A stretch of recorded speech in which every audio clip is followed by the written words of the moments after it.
అద్భుతాలు సృష్టించబోతున్నారని మరొక్కసారి ఈ సభలో మీ అందరికీ విజ్ఞప్తి చేస్తున్నా.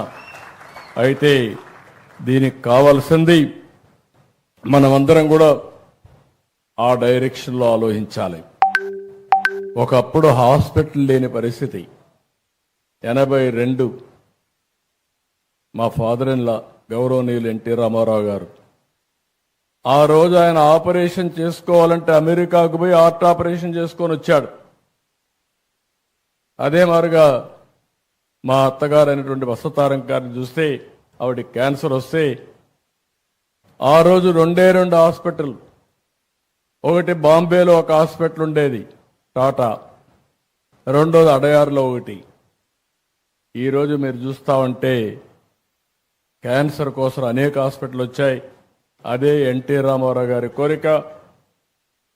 ఆవిడ పేరుతో ఒక హాస్పిటల్ పెట్టాలని చెప్పి బసవ తారకం క్యాన్సర్ హాస్పిటల్ ఆ రోజు ప్రారంభించారు. ఈరోజు బాలకృష్ణ గారు హాస్పిటల్ సమర్థవంతంగా నిర్వహించే పరిస్థితికి వచ్చాడు.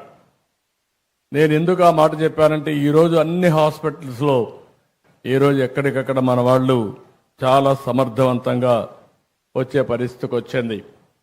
ఇంకా రాను రాను జెనెటిక్స్ టెస్ట్ కూడా, జెనెటికల్ టెస్టులు చేసిన తర్వాత ఏ వ్యక్తికి ఎలాంటి, that is the best way. నేను కూడా అదే కోరుకుంటున్నా. అది మీ చేతుల్లో ఉంది. కానీ మన లైఫ్ స్టైల్స్ మనం మార్చుకోలేకపోతున్నాం. భవిష్యత్తులో నేను ఒకటే ఆలోచిస్తున్నాను, హెల్త్ కాస్ట్ తగ్గాలి. మా మంత్రి గారికి సత్యకుమార్ గారికి ఒకటే చెప్పాను నిన్న కూడా మీటింగ్లో, ఆంధ్రప్రదేశ్లో ఎలాంటి డిసీజెస్ వస్తున్నాయి, ఆయుష్మాన్ భారత్లో మేము కూడా భాగస్వాములయ్యి ప్రతి ఒక్క ప్రైవేట్ హాస్పిటల్లో కానీ గవర్నమెంట్ హాస్పిటల్లో కానీ ట్రీట్మెంట్ చేసుకునే ప్రతి ఒక్కరిది రికార్డు తీసుకుని తద్వారా డిజిటల్ హెల్త్ కార్డ్స్ ఇష్యూ చేసి ఎవరైనా కిమ్స్కి వస్తే మొత్తం రికార్డు అంతా హిస్టారికల్ రికార్డు ఉంటుంది, దానిపైన యాక్షన్ తీసుకునే పరిస్థితి వస్తుంది. నేను దానికంటే ఒక స్టెప్ ముందుకు పోయి రాష్ట్రంలో 90% డిసీజెస్ ఏమేమి వస్తున్నాయి, ఈ 90% డిసీజెస్ని ప్రివెంట్ చేయగలిగితే ఏమేం చేయాలి.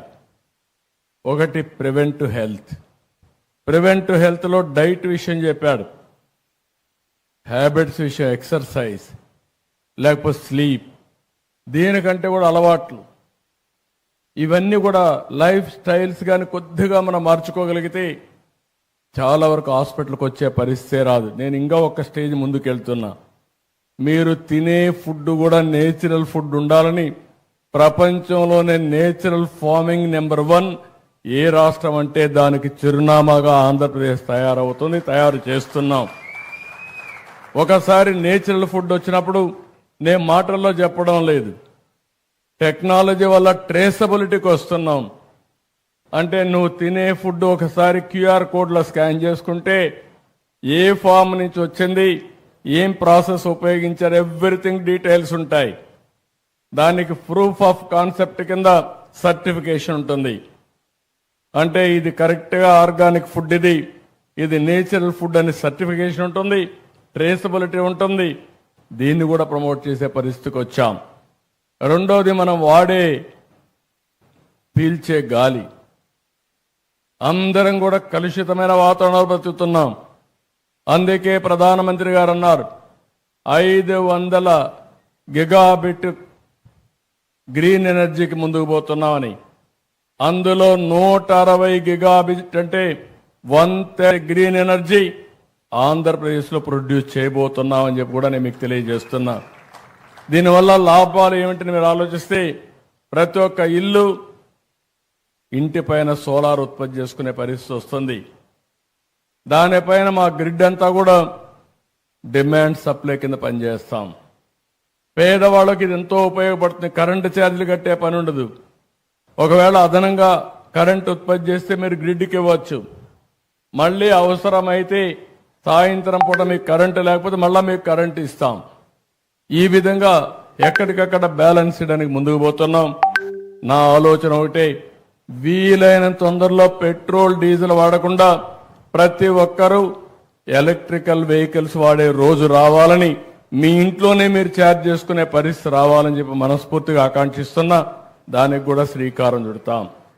దీనివల్ల ఎయిర్ పొల్యూషన్ టోటల్గా కంట్రోల్ అయ్యే పరిస్థితి వస్తుంది. ఫుడ్ కంట్రోల్ చేయగలిగితే చాలా బెనిఫిట్స్ వస్తాయి. అదే మాదిరిగా మా నారాయణ గారు ఇక్కడే ఉన్నారు, ఆయనకి చెప్పాను, మొత్తం గార్బేజ్ అంతా క్లీన్ చేయడం కానీ నగరాల్ని పరిశుభ్రంగా పెట్టే బాధ్యత అటు మున్సిపల్ అడ్మినిస్ట్రేషన్ పైన ఉంది. అది సాలిడ్ వేస్ట్ మేనేజ్మెంట్ కావచ్చు, లిక్విడ్ వేస్ట్ మేనేజ్మెంట్ కావచ్చు, పరిశుభ్రత కావచ్చు. ఇవన్నీ చేయగలిగితే కిమ్స్ మీరు చూస్తే 25 ఏళ్ళు, హైదరాబాద్ మీరు చూస్తే 25 ఏళ్ళు. నేను ఆ రోజు ఐటీ గురించి మాట్లాడితే ఎగతాళి చేశారు, తిండి పెడుతుందా అన్నారు. ఇప్పుడు వస్తా ఉంటే చిన్న చిన్న కుర్రవాళ్ళు సెల్ ఫోన్ పట్టుకొని చూపిస్తూ నాకు జేజేలు పలికే పరిస్థితికి వచ్చారు. అది చూసినప్పుడు నాకు అనిపిస్తుంది, నిన్నే మేము డిస్కస్ చేసాం మా కలెక్టర్స్ కాన్ఫరెన్స్లో, మీరు ఏ ఆఫీసుకు పోయే పని లేకుండా వాట్సాప్లోనే అన్ని సేవలు అందించే పరిస్థితి తీసుకొస్తున్నాం. నీకు ఏ సర్టిఫికేట్ కావాలన్నా, ఏ పని కావాలన్నా ఒక వాట్సాప్ ద్వారా, మీరు ఒక టెంపుల్కు పోవాలన్నా, ఒక ఎంఆర్ఓని సర్టిఫికేట్ తీసుకోవాలన్నా, ఒక సినిమాకి పోవాలన్నా, రేపు రాబోయే రోజుల్లో కిమ్స్ హాస్పిటల్లో బెడ్ బుక్ చేసుకోవాలన్నా వాట్సాప్ గ్రూప్లోనే బుక్ చేసుకునే పరిస్థితికి వస్తారు. అంటే మొట్టమొదటిసారిగా నేను ఆలోచించేది, గవర్నమెంట్ ఆలోచిస్తున్నా, ప్రైవేట్ సేవలు కూడా ఇంటిగ్రేట్ చేస్తే ఇంకా మీరు ఎక్కడికి పోయే పని లేదు, మీ ఫోన్ ద్వారానే అన్ని పనులు అయిపోయే పరిస్థితి వస్తుంది. ఇలాంటి వినూత్నమైన ఇంకొక పక్కన మీరు చూసినప్పుడు మా గవర్నమెంట్ను కూడా ప్రైవేట్ వాళ్ళు ఎంత సమర్థవంతంగా గ్యారప్ చేస్తున్నారో, గవర్నమెంట్లో కూడా కంప్యూటరైజేషన్ చేసి ఎక్కడికక్కడ సమర్థమైన సుపరిపాలన ఇవ్వడానికి ముందుకు పోతున్నాం. అందుకే నేను ఒక మాట చెప్పాను, నేను చేసే పని 2047 స్వర్ణాంధ్రప్రదేశ్.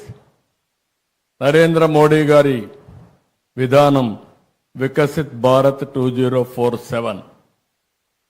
స్వర్ణాంధ్రప్రదేశ్ వికసిత్ భారత్కి అనుసంధానం చేసుకుంటూ ముందుకు పోవాల్సిన అవసరం ఉంది. అదే సమయంలో నేను ఒకటే ఆలోచిస్తున్నాను, వెల్తీ, హెల్తీ, హ్యాపీ సొసైటీ. ప్రతి ఒక్క వ్యక్తి డబ్బులుండాలి, ఆరోగ్యంగా ఉండాలి, ఆనందంగా ఉండాలి. అప్పుడే ఆరోగ్యం వస్తుంది, అప్పుడే ఆదాయం వస్తుంది. ఈ మూడు కూడా కలుపుకొని అలాంటి సమాజాన్ని క్రియేట్ చేయడం కోసం ముందుకు పోతున్నామని చెప్పి కూడా నేను మీకు తెలియజేస్తున్నా. అందుకనే ప్రభుత్వంలో కూడా మొత్తం డేటా తీసుకున్న తర్వాత మెడికల్ కాస్ట్ ఎట్ట తగ్గించాలని ఆలోచిస్తున్నాం. ఈరోజు పేద కుటుంబాలన్నీ చితికిపోతున్నాయి. ఓసారి బాధేస్తుంది, ఓసారి ఆరోగ్యం మాట్లాడుతున్నాం, ప్రోగ్రెస్ చూసి ఆనందపడుతున్నాం. ఓసారి ఒక్కొక్క పేషెంట్కి 60 లక్షలు, 70 లక్షలు, ₹1,00,00,000 మెడికల్ బిల్లు వచ్చే పరిస్థితి వస్తూ ఉంది. చాలా మంది ఆస్తులు అమ్ముకొని కూడా ప్రాణాలు కాపాడుకోవడానికి కష్టపడి ముందుకు పోయే పరిస్థితి వస్తున్నారు. ఓసారి బతుకుతున్నారు, ఒకసారి చనిపోతున్నారు. కానీ చనిపోయిన తర్వాత ఆ ఫ్యామిలీని చూస్తే ఫైనాన్షియల్గా చితికిపోయే పరిస్థితికి వస్తున్నారు. ఇవన్నీ దృష్టిలో పెట్టుకొని ఎలాంటి మెకానిజం మనం తీసుకురాగలుగుతాం, పేదవాళ్ళ ఆరోగ్యాన్ని ఏ విధంగా కాపాడుతాం, అందరికీ ఆరోగ్య ఖర్చుల్ని ఏ విధంగా తగ్గించగలుగుతామో దీనిపైన మేధావులందరూ ఆలోచించాల్సిన అవసరం ఉంది. నేను కూడా ఆలోచిస్తున్నా. ఈరోజు హాస్పిటల్లో కూడా ఇంకొక విషయం కూడా, ఇక్కడ డాక్టర్స్ ఉన్నారు, కొంతమంది ప్రైవేట్ మెడికల్ కాలేజెస్ కూడా ఉన్నాయి. మీరందరూ కూడా శ్రద్ధ పెట్టాలి. మీరు మీ హాస్పిటల్ మేనేజ్మెంట్ ఎంత ముఖ్యమో సమాజం కూడా అంతే ముఖ్యం. ప్రివెంటివ్ హెల్త్ గురించి మీ అందరి బాధ్యత. ప్రజా చైతన్యం తీసుకురావాల్సిన అవసరం ఉంది. అదే సమయంలో రియల్ టైం మానిటరింగ్ కూడా. చీటికి మాటికి మీరు హాస్పిటల్ అందరినీ పేషెంట్లు చేర్చి తద్వారా వాళ్ళకు రూమ్ రెంట్లు వేసి విపరీతంగా భద్రత పెంచేసే పరిస్థితికి వస్తున్నారు. ఈరోజు వేరబుల్స్ వచ్చాయి. ఏ డిసీజ్ వచ్చినా ఆయన ఇంటి దగ్గర ఉంటే మీరు ఇక్కడి నుంచి మానిటర్ చేసి అవసరమైనప్పుడు అతను హాస్పిటల్కి షిఫ్ట్ చేసే మెకానిజం వస్తూ ఉంది. అంబులెన్సెస్ ఉన్నాయి. అంబులెన్సెస్ కూడా మనకు కావలసిన ఎక్విప్మెంట్ అంతా పెట్టే పరిస్థితికి వస్తున్నాం. అందుకని అందరం కూడా ఆలోచించుకోవాల్సింది రాబోయే రోజుల్లో మానిటరింగ్ కూడా పేషెంట్ ఎక్కడుంటే అక్కడ చేసి అవసరమైతే హాస్పిటల్ తీసుకురావడం, అవసరమైతే ఆపరేషన్లు చేసే పరిస్థితి రావాలి. అప్పుడే కాస్ట్ తగ్గించగలుగుతాం. ఇవన్నీ కూడా టెక్నాలజీ వచ్చింది కాబట్టి మనం సమర్థవంతంగా చేసే పరిస్థితి వస్తుందని చెప్పి కూడా నేను మీకు తెలియజేస్తున్నా. ఎందుకంటే బైఫర్కేషన్ వచ్చిన తర్వాత ఆంధ్రప్రదేశ్లో ఇంకా చాలా హాస్పిటల్కి స్కోప్ ఉంది, కాలేజీలకు కూడా స్కోప్ ఉంది. ఒకప్పుడు నేనే మెడికల్ కాలేజీని ఎక్కువ పెంచాను. ఆ రోజుట్లోనే మీరు చూస్తే మెడికల్ ఎడ్యుకేషన్ కోసం అన్ని జిల్లాల్లో ఒక మెడికల్ కాలేజ్ ఇచ్చాం, చదువుకు ప్రాధాన్యత ఇచ్చాం, రెవెన్యూ డివిజన్లో ఇంజనీరింగ్ కాలేజీలు ఇచ్చాం, మండల్లో జూనియర్ కాలేజ్ ఇచ్చాం, ఎవ్రీ 5 కిలోమీటర్లు ఒక హై స్కూల్ ఇచ్చాం, 3 కిలోమీటర్లు ఒక అప్పర్ ప్రైమరీ స్కూల్ ఇచ్చాం. ప్రతి ఒక్క కిలోమీటర్ స్కూల్ పెట్టి విద్యకు ప్రాధాన్యత ఇచ్చాం. ఈరోజు ఒక పక్క మా మంత్రి గారు కూడా చెప్తున్నా, ఎలాంటి విషయాలు చేస్తే ఇంకా ఎఫెక్టివ్గా ఉంటుందో భారతదేశంలో ఉండే మోడల్సే కాకుండా ప్రపంచంలోనే కాస్ట్ ఎఫెక్టివ్ హెల్త్ కేర్ ఉంటే అవన్నీ అధ్యయనం చేసి ఎలాంటి మోడల్ని క్రియేట్ చేయాలి, ఇన్సూరెన్స్ ఎట తీసుకురావాలి, ఇవన్నీ కూడా వర్కౌట్ చేయమంటున్నాం. అందులో ఏదైనా ఐడియాస్ ఇవ్వగలిగితే భాస్కర్ రావు కూడా చెప్తున్న అనుభవంతో ఆయన కూడా మొత్తం ఒక మోడల్ తయారు చేయగలిగితే we will be very happy అని చెప్పి కూడా నేను వారికి తెలియజేస్తున్నాను. ఇది కాకుండా వారు ఒక మాట చెప్పారు, ఏదైతే హెల్త్లో నాన్ డాక్టర్స్ ఒక పక్క మెడికల్ స్టాఫ్ ఉన్నారు, కానీ ఒక డాక్టర్కి సపోర్టింగ్గా 10 మంది అదర్స్ ఉన్నారు. ఒక నర్స్ కానీ, ఒక టెక్నీషియన్ కానీ, అదే మరి అనేక మంది దానికి సపోర్టింగ్ స్టాఫ్ ఉన్నారు. దీనికి స్కిల్ డెవలప్మెంట్ కోసం ముందుకు వస్తున్నారు. నేను వారికే కాదు, ఈ రాష్ట్రంలో స్కిల్ డెవలప్మెంట్ చేయడానికి ఏ రంగంలో ముందుకు వచ్చినా వారికి పూర్తిగా మద్దతుగా ఉండడానికి ఈ ప్రభుత్వం సిద్ధంగా ఉన్నామని చెప్పి కూడా నేను మీకు తెలియజేస్తున్నా. మనందరిలో కూడా తెలివితేటలున్నాయి, కానీ ఏ పని చేయాలనో ఆ పని చేయడానికి కావాల్సిన స్కిల్స్ తక్కువ ఉన్నాయి. ఎవ్రీ ఫీల్డ్ మనం గుర్తుపెట్టుకోవాల్సిన అవసరం ఉంది. ఈరోజు భారతదేశాన్ని మీరు ఒకసారి ఆలోచిస్తే ప్రపంచంలోనే ఒక అగ్రదేశంగా తయారయ్యే పరిస్థితి వస్తుంది. నేను అనేక సార్లు చెప్పడం కాదు, కానీ మీరందరూ గుర్తుపెట్టుకోవాల్సిన అవసరం ఉంది. ఎక్కడైతే ఒక సమర్థవంతమైన నాయకుడు ఉంటాడో, ఎక్కడైతే ఒక సుస్థిరమైన పరిపాలన ఉంటుందో అక్కడ అభివృద్ధి ఉంటుంది, అక్కడ సమిక్షేమం ఉంటుంది, అక్కడే భవిష్యత్తు ఉంటుందని చెప్పి కూడా మీకు తెలియజేస్తున్నా. అలాంటి నాయకుడే కేంద్రంలో నరేంద్ర మోడీ అని చెప్పి కూడా మీ అందరికీ విజ్ఞప్తి చేస్తున్నా. ఈ విషయం మీరు గుర్తుపెట్టుకోవాల్సిన అవసరం ఉంది. మనం ఇక్కడుండే నాయకులమే కాదు, ప్రజల్లో కూడా ఒక చైతన్యాన్ని తీసుకురావాల్సిన అవసరం ఉంది. 2004లో కానీ తెలుగుదేశం ప్రభుత్వం మళ్లీ గెలుసుంటే ఈరోజు ఈ ఆంధ్ర రాష్ట్రం ఎక్కడుండదో ఒక్కసారి బేరీ చేసుకోండి. 2019లో తెలుగుదేశం పార్టీ గెలుసుంటే ఈ ధ్వంసం జరిగి ఉండేదా ఒక్కసారి ఆలోచించుకోండి. ఎంత నష్టం జరిగిందని మనం చూసుకుంటే ఎప్పుడు కూడా ప్రజలు మీరందరూ కూడా గుర్తుపెట్టుకోవాల్సింది, ఇంటలెక్చువల్స్ కూడా మాకేం పని అనుకుంటారు, కానీ మీ జీవితాలను గవర్న్ చేసేది గుడ్ గవర్నెన్స్. మీరు చేసే కష్టానికి అదనంగా ఆదాయం రావాలన్నా, మెరుగైన జీవన ప్రమాణాలు ఉండాలన్నా ప్రభుత్వం వల్లనే సాధ్యమని చెప్పి కూడా నేను మీకు తెలియజేస్తున్నా. ఒక్క ఎగ్జాంపుల్ చెప్తున్నాను. బైఫర్కేషన్ యాక్ట్లో ఆల్ ఇండియా మెడికల్ ఇన్స్టిట్యూట్ ఇచ్చారు. నేను రాజధాని మంగళగిరిలో పెట్టాను. మంగళగిరిలో పెడితే ఆ రోజే 300 కోట్ల రూపాయలు విలువ చేసి 183 ఎకరాలు భూమి ఇచ్చాను. డీజీపీ ఆఫీస్ పక్కన బ్యూటిఫుల్ గా కొండలుంటాయి. దేశంలో ఎక్కడ కూడా all India institute of medical science కి ఇంత మంచి సైట్ లేదు. అలాంటి సైట్ ఇచ్చాం.